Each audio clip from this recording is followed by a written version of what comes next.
हम उसके सहारे रहें, हम उसके भरोसे रहें। जब हमारा विश्वास दृढ़ होगा, 5 बेलपत्र के नियम को जब हम समझ जाएंगे, हमारी जिंदगी सार्थक हो जाएगी, हमारा जीवन धन्य हो जाएगा।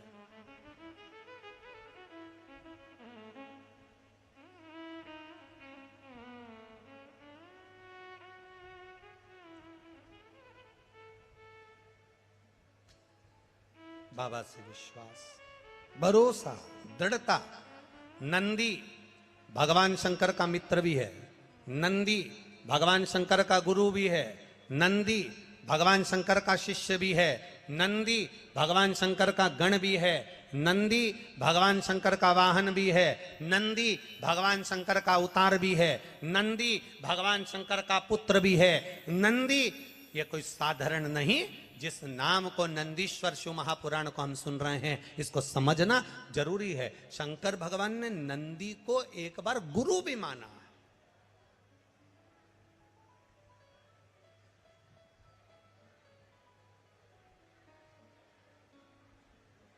एक बार नंदी को गुरु मान लिया भगवान ने। जब ब्रह्मा जी झूठ बोल दिए, केतकी के फूल ने झूठ बोला, तो भगवान ने कह दिया, केतकी मैं तुझे श्राप देता हूं, तू शिव पर कभी नहीं चढ़ेगी। गौ माता को श्राप दिया भगवान ने झूठ बोलने पर कि तू झूठ बोली है, इसलिए तेरा पूरा शरीर पूजा जाएगा, पर तेरा मुख अपूज्य होगा, अपूज्य। अब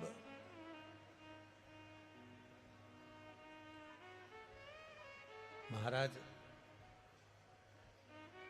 ब्रह्मा जी की बारी आई और ब्रह्मा जी ने जो झूठ बोला, ब्रह्मा जी कहते हैं आकाशवाणी झूठी है। भगवान देवादिदेव महादेव ने अपने पैर के नख को तोड़ा, फेंका, काल भैरव प्रकट कर लिया। काल भैरव से कहा काट दे ब्रह्मा का सिर। ब्रह्मा जी के 5 मुख थे, 4 मुख से वेद शास्त्र पुराण का वर्णन करना और 1 मुख से ब्रह्मा जी को केवल निंदा या अपशब्द कहना। भगवान ने तुरंत उसके शीश को कटवा दिया। ब्रह्मा का शीश कटा, शीश कटा हुआ देवादिदेव महादेव के हाथ में आकर चिपक गया। ब्रह्मा के शीश कटने की हत्या देवादिदेव महादेव पर लग गई।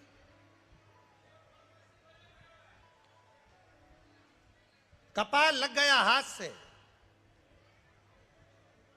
शीश लग गया हाथ में, और जब शीश हाथ में लगा, भगवान देवादिदेव महादेव कई गंगा महारानी से कहे, गंगा ये मेरे हाथ में जो शीश चिपका है, ब्रह्मा जी का जो ये माथा मेरे हाथ में कपाल चिपक गया, ये निकलेगा कैसे? गंगा जी बोली, प्रभु आपका सारा पुण्य मैंने दे दिया, इसके बाद भी ये कपाल नहीं छूटता। सारे पुण्य एकाग्रित करे गए पर वो कपाल नहीं छूटा। आखिरी में शंकर भगवान एक मौन होकर स्तुप्त होकर बैठ गए। और मेरे देवादिदेव महादेव जब मौन होकर स्तुप्त होकर बैठते हैं, तप साधना में लीन होकर बैठते हैं, तब नंदी से ये दशा नहीं देखी गई। भगवान देव की ये दशा नंदीश्वर से नहीं देखी गई। और नंदीश्वर को लगा कि मेरे प्रभु मौन होकर बैठ गए, यह हाथ में कपाल लगा हुआ है, कपाल हाथ में लगा, और मेरे महादेव एकदम मौन होकर बैठे हुए, आखिर बात क्या है? क्या बात है? बहुत ध्यान देना कथा पर। 500-500 रुपए, 1000-1000 रुपए का किराया लगाकर, ऑटो गाड़ी में खर्चा कर कर, 200-200, 500-500 रुपए टिकट लगाकर आप इतनी दूर कथा को सुनने के लिए आए हो। 10 रुपए के पानी के पाउच या 20 रुपए की पानी की बोतल के चक्कर में कथा मत अपने साथ में लेकर आओ। एक अपने लिए और एक अपने पास में जो बैठा हो, जिसको अपन नहीं पहचानते, नहीं जानते, और उसको प्यास लगे तो पानी दे दो। अपने बैग में 4 बिस्कुट के पुड़े डाल लाओ, 2-4 टॉफी डाल लाओ। अगर किसी को लगे, बच्चे हैं, बड़े हैं, भूखा है, प्यासा है, बैग में से निकाल कर दे दो। पर चलती कथा में अगर कहीं कोई आपको डिस्टर्ब करे या आपको लगे तो उसके हाथ पैर जोड़कर कह दो भैया हम बाद में पी लेंगे, हम बाद में ले लेंगे, अभी कथा सुन लेने दे। 500 रुपये खर्च कर कर आई हूं कथा सुनने के लिए, बस मुझे सुनना। धारण ये छूट ना जाए। बहुत बहुत ये गोस्वामी परिवार ने अगर कथा करवाई है तो ये साधारणता नहीं है। स्वर्गीय श्री गौरी शंकर जी गोस्वामी, स्वर्गीय देवकी देवी गोस्वामी, ये पूर्वज कोई साधारण नहीं होंगे, जिनके पुत्र श्री नवीन कुमार गोस्वामी ने ये कथा का आयोजन रखा है। एक बार जोरदार ताली बजाएं कि ये कथा की सहजता नहीं है, हमारी साधारणता नहीं है। ये कहीं शिव कृपा हुई होगी तो ये कथा हो गई। करो भजन, करो इसमें थोड़ा हो भक्ति का बल बढ़ाइए, भजन का बल बढ़ाइए। हाथ में कपाल चिपका है, ब्रह्मा जी का कटा हुआ शीश चिपका है,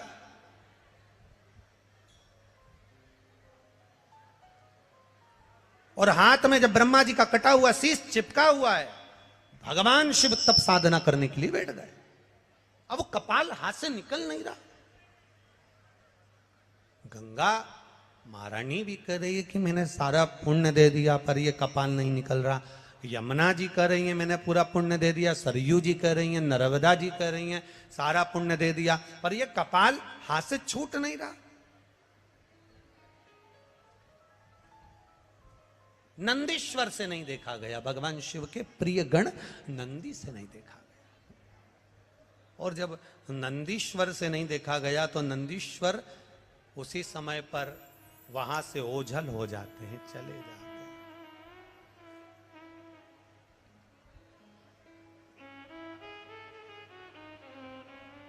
नंदीश्वर ओझल। कहते हैं 3 दिन तक माता पार्वती जी को नंदी नहीं दिखे, 3 दिन। अब जब 3 दिन तक माता पार्वती जी को नंदी नजर नहीं आ रहे, 3 दिन तक माता पार्वती जी को नंदीश्वर नहीं दिखे, तो पार्वती जी के हृदय में भाव आया कि नंदीश्वर गए कहाँ आके। अब 3 दिन तक ना दिखने के बाद में नंदीश्वर ने एक छोटे से बछड़े का रूप ले लिया, और छोटा सा गाय का बछड़ा, छोटा सा गाय के बछड़े का रूप रखकर नंदीश्वर भगवान शंकर जहां तप साधना कर रहे थे, गाय के बछड़े का रूप धरकर नंदीश्वर भगवान शंकर के पास में आ गए। और बछड़े का रूप लेकर नंदीश्वर शिव जी के पास में आकर जब रंभाना प्रारंभ करा, मां कहकर पुकार रहे हैं, मां कहकर पुकार रहे हैं, ओम कहकर पुकार रहे हैं, मां कहकर पुकार रहे हैं।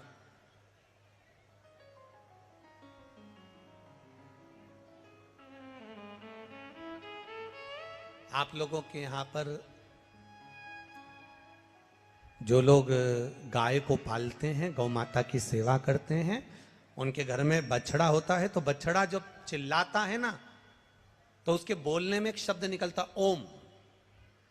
क्या शब्द निकलता है? ओम। ओमा, ऐसा शब्द निकलता है। सुना है कि नहीं सुना? आप लोगों ने सुना है ना? गाय का बछड़ा जब चिल्लाता है, ओम कर कर चिल्लाता है, ओमा मां, ऐसा शब्द कर कर जब चिल्लाता है तो उसमें ओम का नाद होता है, ओम का नाद। अब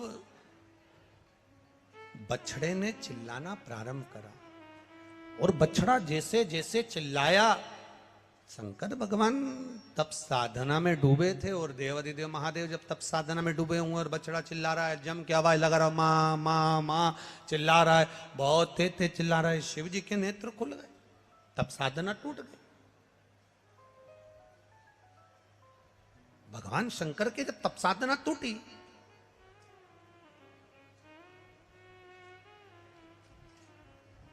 शिव जी ने देखा कि ये बछड़ा आया है और तप साधना मेरी तोड़ दिया है, और बछड़े ने चिल्लाकर कहा, मां, शंकर भगवान कि डमरू की जो डोर थी,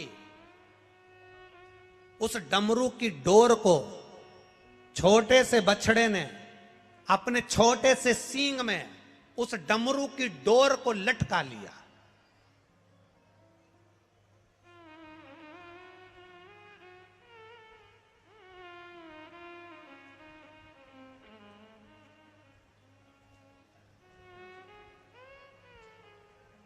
डमरू की डोर को अपने छोटे से सींग में लटका लिया और डमरू को लेकर मेरे उस छोटा सा बछड़ा भागते भागते भागते भागते जा रहा।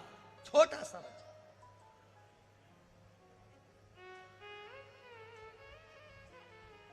पहुंच गए पंचवटी, नासिक, गोदावरी का तट। और मां गोदावरी के तट पर जैसे ही वो बछड़ा पहुंचा, शंकर भगवान के डमरू को बछड़े ने वहां गिरा दिया। और बछड़े ने वहां गिराया जहां डमरू गिरा। गिरते से ही गोदावरी के तट पर मेरे शंकर भगवान तब साधना करने के लिए बैठे। गोदावरी का स्नान करा। स्नान कर कर मेरे महादेव जैसे ही बैठे, मात्र कुछ क्षण बीते थे और वहां बैठकर जब शंकर भगवान ने जैसे ही आराधना करना प्रारंभ करी, साधना करना प्रारंभ करी, हाथ में चिपका हुआ ब्रह्मा जी का कटा हुआ कपाल, सिर हाथ से नीचे गिर गया। हाथ से जैसे कपाल छूटा, तब वहां शंकर भगवान कपालेश्वर महादेव के रूप में विराजमान हो गए। कपालेश्वर दुनिया के केवल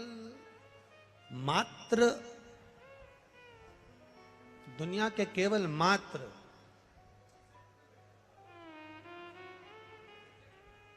केवल 2 या 3 मंदिर ऐसे हैं जिस मंदिर में शंकर जी के सामने नंदी नहीं है। एक अमरनाथ की गुफा जिसमें शंकर जी के शिवलिंग के सामने नंदी, बोलो बोलो जम के, नहीं है। दूसरा पंचवटी नासिक, मां गोदावरी के तट पर कपालेश्वर महादेव, जिनके सामने नंदी नहीं है। क्यों? नंदी छोटे से बछड़े का रूप रखकर शंकर भगवान को ज्ञान दिया, बिठाया, तप कराया, हाथ से कपाल छूट गया। जब नंदी सामने आया तब शंकर भगवान ने नंदी के हाथ जोड़ लिए। तूने मुझे गुरु बनकर ज्ञान दिया है, मेरे सामने अगर शीश नवाकर बैठेगा, मैंने तुझे गुरु माना है, शीश नवाकर बैठेगा तो मेरे गुरु का अपमान हो जाएगा, इसलिए इस मंदिर में तू मेरे सामने मत बैठ, चले जा।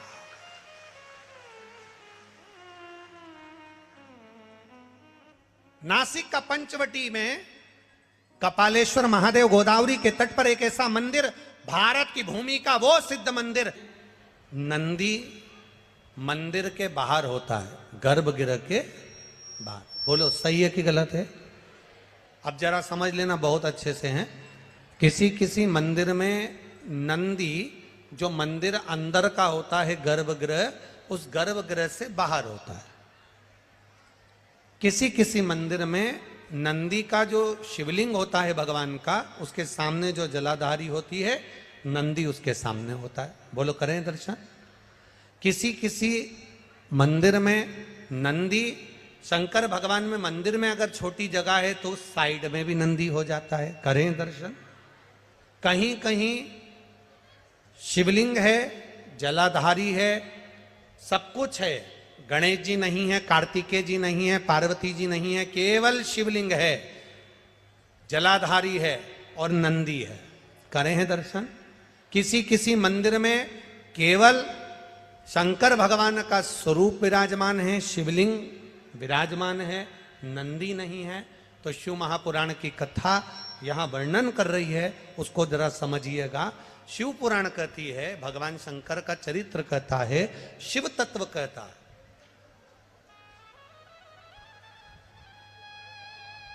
कि जिस मंदिर में नंदी जहां विराजमान, जिस जगह पर विराजमान है, सामने बैठा हो, गर्भगृह के बाहर बैठा हो, या तिरछे में बैठा हो, या शिवलिंग जिस भाव से विराजमान है, आप अपनी जो आराधना कर रहे हो, आप अपनी जो भाव से पूजन कर रहे हो, आराधना कर रहे हो, सेवा कर रहे हो, उसमें तुम्हारे भीतर ये भेद नहीं आना चाहिए कि इस मंदिर में नंदी तो बाहर है ही नहीं तो मैं पूजन कैसे करूं, इस मंदिर में तो नंदी सामने बैठा है तो मैं पूजन कैसे करूं, इस मंदिर में नंदी तिरछा बैठा है तो मैं इसकी पूजन कैसे करूं, इस मंदिर में तो पार्वती जी नहीं है, गणेश जी नहीं है, सदानंद कार्तिकेय जी नहीं है तो मैं पूजन कैसे करूं। शिव महापुराण की कथा कहती है भाव हमारे भीतर नहीं आना, भाव हमारे भीतर नहीं आना।